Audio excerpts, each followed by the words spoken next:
রোজ রোজ একই রকমভাবে সয়াবিন খেতে ভালো না লাগলে একবার এইভাবে সয়াবিনের রেসিপি ট্রাই করে দেখতে পারেন। খেতে কিন্তু দারুণ লাগে।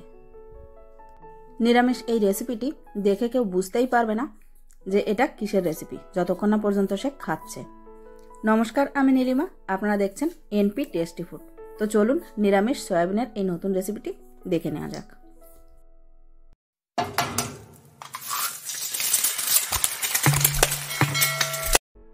তো বন্ধুরা, সয়াবিনের এই রেসিপি তৈরি করার জন্য সবার প্রথমে কড়াইতে একটু জল বসিয়ে দিয়েছিলাম, তাতে দিয়ে দিলাম পরিমাণ মতো লবণ। এরপরে সয়াবিনগুলো দিয়ে দেবো, আর সয়াবিনগুলোকে 2 থেকে 3 মিনিট ভালোভাবে সেদ্ধ করে নিতে হবে। তো দেখুন 2 থেকে 3 মিনিট হয়ে গেছে, সয়াবিনগুলো বেশ ভালোভাবে সেদ্ধ হয়ে গেছে আর এগুলো ফুলে ডবল হয়ে গেছে। এই পর্যায়ে গ্যাসের ফ্লেমটা অফ করে দেব এবং সয়াবিনগুলোকে জল থেকে তুলে নেব।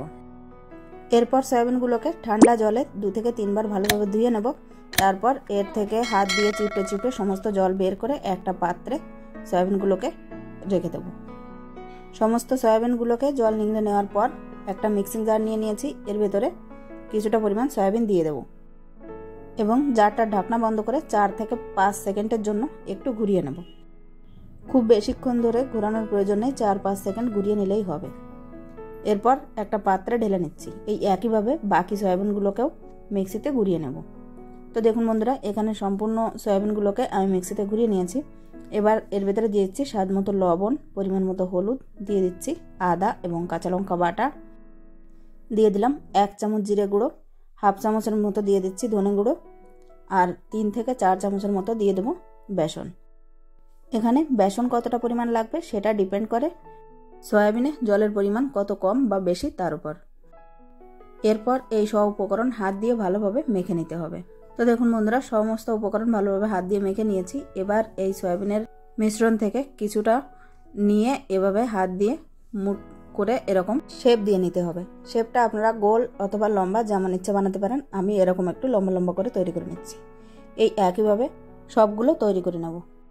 বন্ধুরা, আজকে এই সয়াবিনের নতুন রেসিপিটি আপনাদের ভালো লেগে থাকলে অবশ্যই একটা লাইক করার অনুরোধ রইল।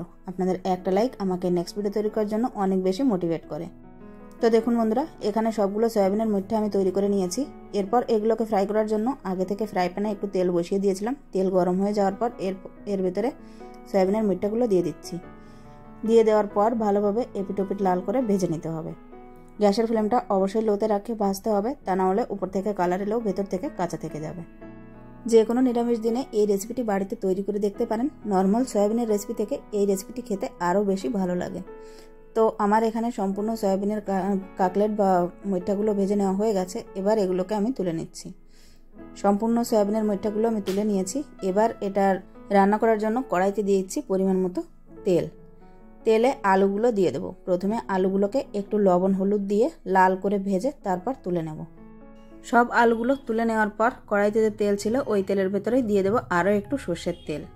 তেল গরম হয়ে গেলে এর ভেতরে ফোড়নের জন্য দিয়ে দেবো গোটা জিরে, দিয়ে দিচ্ছি শুকনো লঙ্কা এবং তেজপাতা। যেহেতু এটা নিরামিষ রান্না সেজন্য অল্প একটু হিংও দিয়ে দিলাম। এরপর দিয়ে দিচ্ছি ওই তেলের ভেতরেই আদা এবং কাঁচা লঙ্কা বাটা। সব কিছুকে একটু নাড়াচাড়া করে ফ্রাই করে নেব। তারপর এর ভেতরে দিয়ে দেবো টমেটো কুচি। টমেটোটা সফট হয়ে গেলে এবং তেলটা উপরে ভেসে আসলে তখন এর ভেতরে অল্প একটু মিক্সিং জার দিয়ে জল দিয়ে দিলাম। এখন এর ভেতরে গুঁড়ো মশলাগুলো দিয়ে দেবো। জল দেওয়ার কারণে গুঁড়ো মশলাগুলো ভালোভাবে কষানো যাবে এবং মশলাগুলো পুড়ে যাবে না। তো সবার প্রথমে এর ভেতরে দিয়ে দিলাম জিরে গুঁড়ো, তারপর দিয়ে দিচ্ছি ধনে গুঁড়ো, লাল লঙ্কার গুঁড়ো এবং রঙের জন্য দিয়ে দিলাম কাশ্মীরি লাল লঙ্কার গুঁড়ো, পরিমাণ মতো হলুদ গুঁড়ো এবং স্বাদ মতো লবণ। সব কিছু দিয়ে দেওয়ার পর ভালোভাবে মশলাটাকে কষিয়ে নেব।